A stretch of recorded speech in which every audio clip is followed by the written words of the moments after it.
Que empiece la función.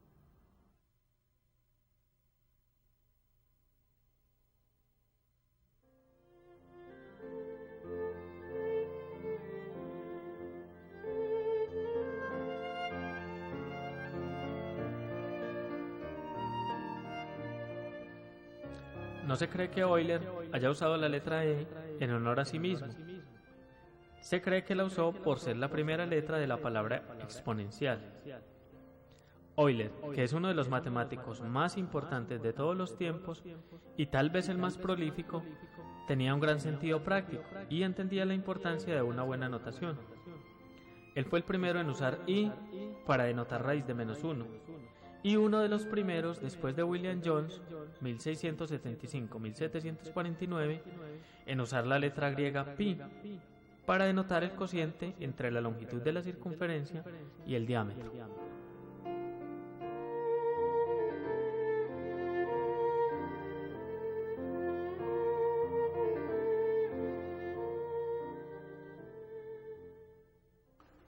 La próxima clase de cálculo estará dedicada a la función exponencial. Espero que los muchachos desarrollen toda su creatividad para entender este tema, que es bastante importante para la matemática.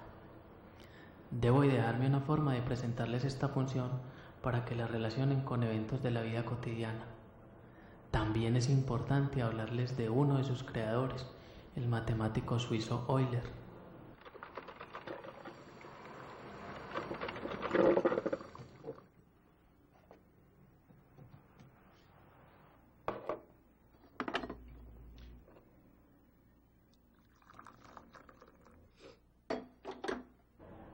Otro asunto que debemos plantear es la particularidad de esta función exponencial con respecto a su derivada. Es importante que ellos sepan que la derivada de la función exponencial es ella misma. Esto la hace muy atractiva. Así pues, este punto hará parte del temario.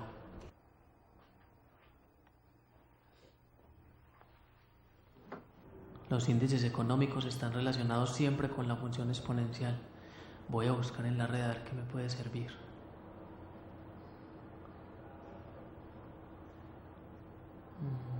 Ahí está. Conociendo cómo crece en el año el Producto Interno Bruto del país, tenemos la posibilidad de ver cómo crece en un periodo muy corto de tiempo.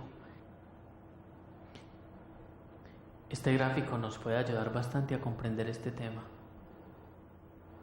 Claro.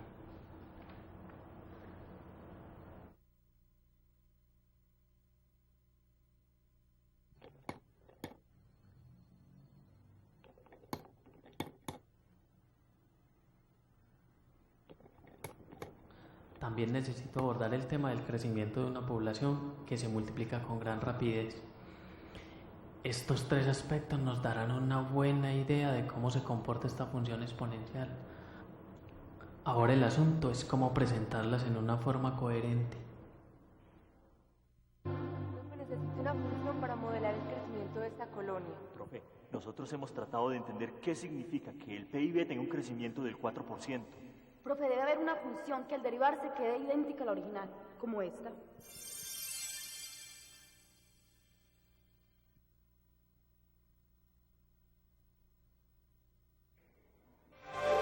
Mire, profe, este problema que hemos estado trabajando. Tal vez usted de pronto nos ayude a llegar a una respuesta. Resulta que nosotros hemos decidido formar una pequeña microempresa de miel de abejas, ¿sí? Pero no tenemos materia prima, entonces necesitamos hacer una inversión para comprar el envase para la miel. Hemos ido a varias corporaciones, hombre, y nos han atendido lo más de bien. Hay una en especial que ayuda a la pequeña empresa, ¿sí? Allí nos prestan 1 millón de pesos al 28% anual, pagadero en 2 años. ¿Usted qué piensa, profe? Eso me parece un interés justo. Y si les dan 2 años, me parece bien. Pero es que no entiendo cuánto tendremos que pagar, puesto que no sabemos cómo se liquida el interés. Sí, hemos estado haciendo cuentas, pero supongamos, nos prestan 1 peso al 28% anual. ¿Sí? Entonces tenemos que, como nos liquidan cada año, debemos de pagar 1 peso más el 0.28, o sea, 1 más 0.28, que es igual a 1.28. ¿Sí? Eso sería el primer año. Al segundo año tenemos 1.28 más 0.28 por 1.28, que es igual a 1.28, abro paréntesis, 1 más 0.28, que es igual a, abro paréntesis, 1 más 0.28 elevado a la 2, que es igual a 1.64. Claro, ahí tienen la fórmula del interés compuesto, donde t es el exponente y el otro es el interés que pagan cada año. Si uno tiene una cantidad A y la invierte a un interés compuesto R anualmente, entonces después de t años el valor es A por 1 más R a la t. Si el interés se compone n veces por año, entonces en cada periodo de la composición la tasa es R sobre n y tenemos nt periodos de composición por año. Después de cierto tiempo, el valor de la inversión será A por 1 más R sobre n a la nt. Pero en la realidad, nadie liquida intereses de esa forma. Ahí está el problema. Supongamos que se liquidara mensualmente. Entonces tendríamos 28 sobre 12%, que es igual a 2.33%. Esto sería mensual. Pero como tenemos que es a 24 meses, entonces sería de la siguiente manera. 1 más 0.28 sobre 12% elevado a la 2 por 12, que es igual a 1.739. Ahora, ese sería mensual, pero miremoslo diariamente. Nos daría 1.7503. ¿Sí? Pero entonces, ¿cómo sería cada hora? Cada segundo. ¿Crece mucho más? No te preocupes. Al principio cambia mucho, pero después casi ni se nota. Fíjate que si seguimos tu razonamiento y hacemos los tiempos cada vez más pequeños, entonces después de un año podemos calcular con la fórmula que ya encontramos el interés, que sería este. 1 más 0.28 sobre n a la n.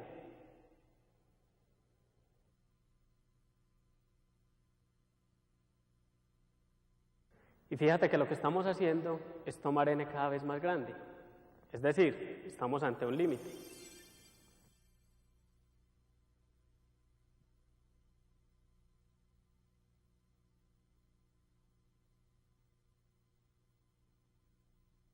Donde E es aproximadamente 2.71828, que es la base de la función exponencial f de x igual a e a la x, que es la función exponencial más importante de todas las matemáticas.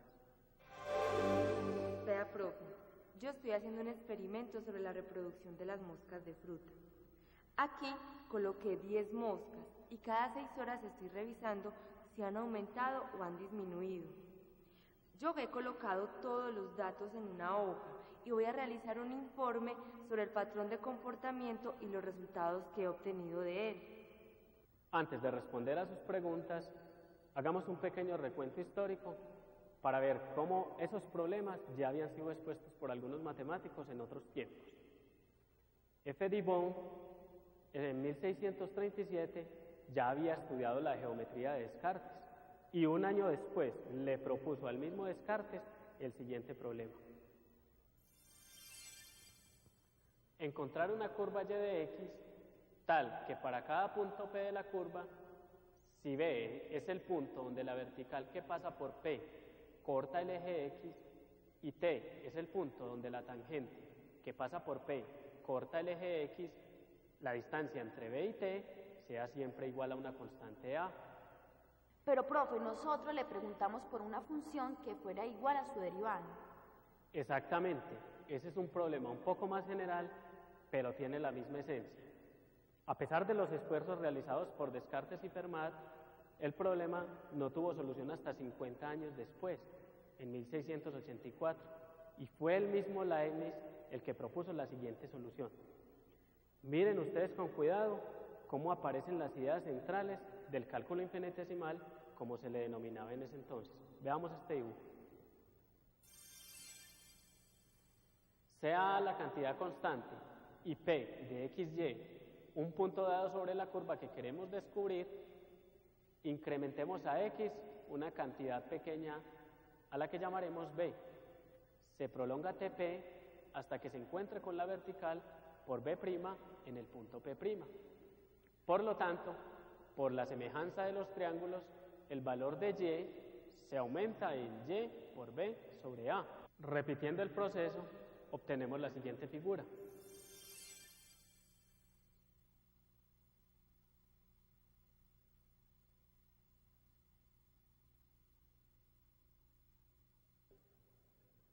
Los valores los podemos escribir en la siguiente tabla. Acá estoy usando intencionalmente los argumentos y la notación que usó Leibniz en su momento. A partir de este punto, ¿cómo creen ustedes que siga el razonamiento? ¿Y por qué esto resuelve el problema? Ya entiendo, profe. Lo que pasa es que tenemos que imaginarnos que cada vez tomamos menor cantidad de B y acercarnos al límite cuando éste tiende a cero. Esto tiene un estilo de una derivada, ¿cierto? A ver, profe, si le capto la idea con respecto a la pregunta que le hacíamos acerca de la función que es igual a su derivada. Suponiendo que esa función existe, entonces la llamamos y igual a f de x. Entonces, para un x cualquiera, sabemos que la derivada es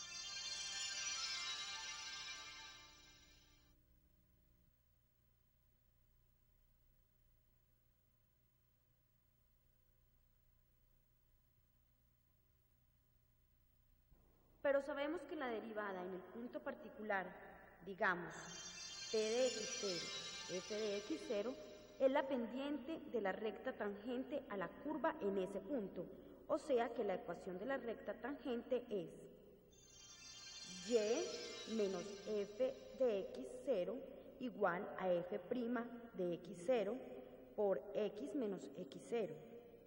Pero como estamos buscando una función tal que se cumpla que f de x0 es igual a f' de x0 para todo punto, entonces la ecuación de la recta tangente se convierte en y menos f de x0 igual a f de x0 por x menos x0.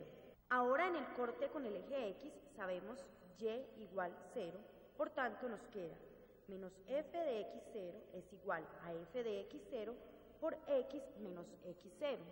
Y suponiendo que f de x0 no sea 0, para poder cancelar, tenemos que x0 menos x es igual a 1. Es decir, la distancia entre el pie de la recta tangente, que es x0, y el pie de la perpendicular, que es x, es la constante 1. O sea que nuestro problema es ciertamente un caso particular del problema de Diván, cuando a es igual a 1. Qué bien, profe, que uno tenga problemas que fueron famosos en su tiempo, pero yo aún no sé cómo resolverlo. De hecho, no sabemos si tiene solución, pero comenzamos todo creyendo que el problema tenía una solución e incluso supusimos que la función era diferente de 0. Perfecto. Aún no tenemos la solución, pero ahora entendemos el problema.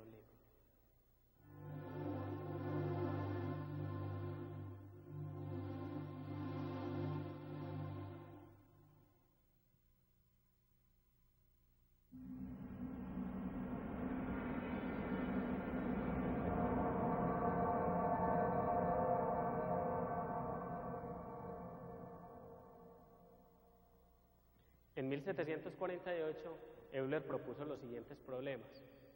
Supónganse que en cierta región existe una población de 100.000 habitantes y que esa población crece en una 30ª parte anual. Entonces, ¿cuántos habitantes habrán al cabo de 100 años?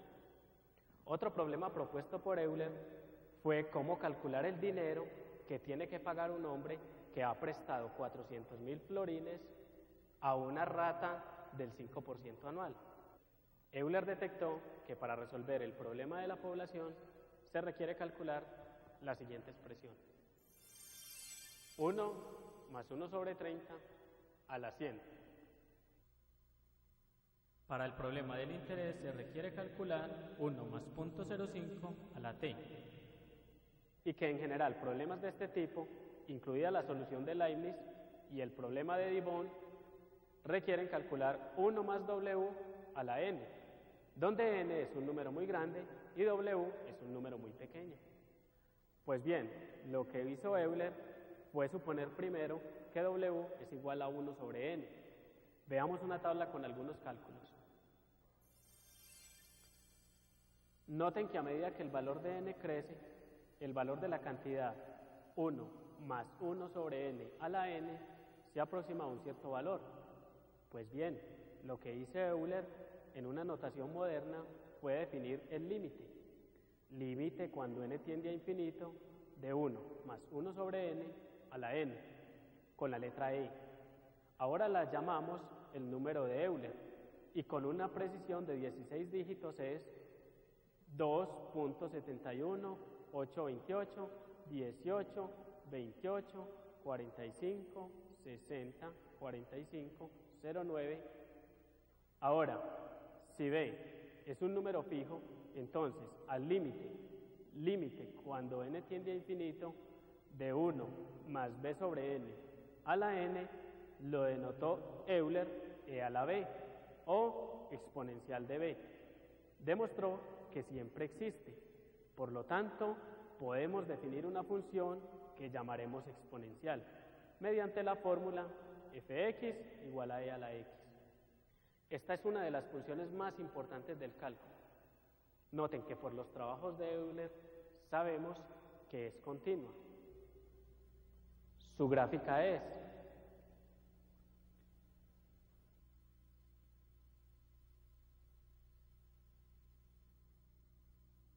f' de x igual a f de x para todo x, y esa es la única que cumple. Uy, profe, muy bien. Gracias. Mire, profe, Ay, que se me mire, está profe. se me está pareciendo a oigo. Muy parecido que Más o menos, profe, mire. A lo mejor un botón.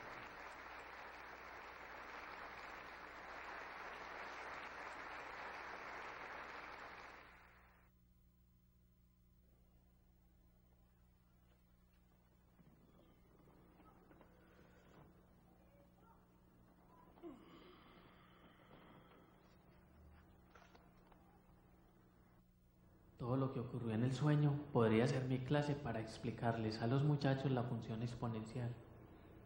Pero hay otro razonamiento para encontrar una expresión para la función exponencial, un argumento que de hecho usó el mismo Euler para sus cálculos y que los muchachos entenderán mejor cuando estudien series el próximo semestre, pero que es bastante didáctico en sí mismo.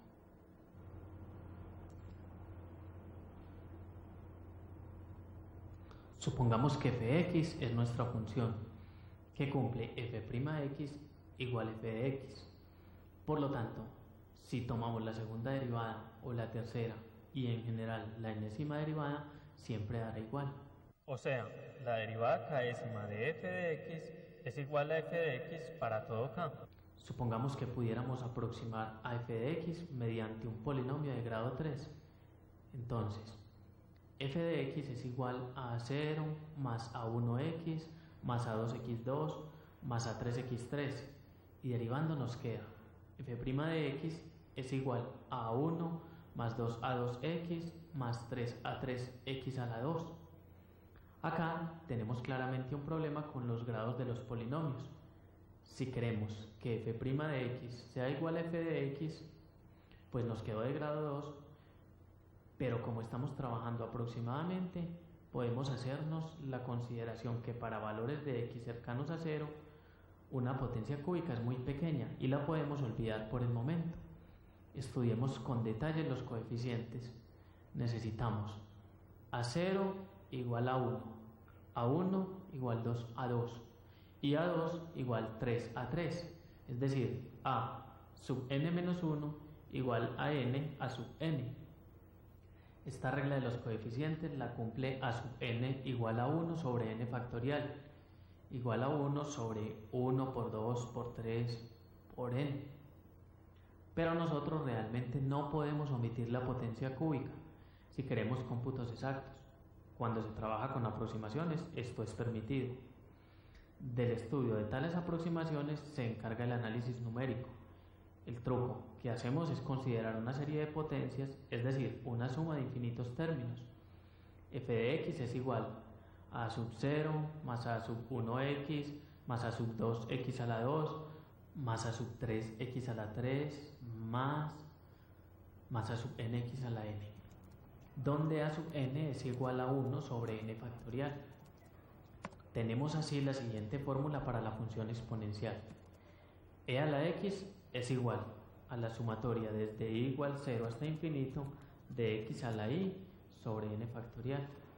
Si no usamos toda la serie, sino n términos, tenemos un método muy bueno para encontrar aproximaciones del número e. Observemos que de la definición de la exponencial como límite se puede demostrar que e a la x más y es igual a e a la x por e a la y. Es importante que conozcan bien la gráfica de esta función. También les voy a recomendar que trabajen en sus casas como la función e a la x puede utilizarse para definir funciones como g de x igual a 2 a la x.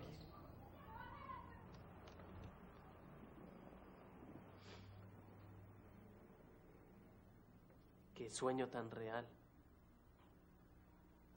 Ojalá me vaya igual de bien en la clase.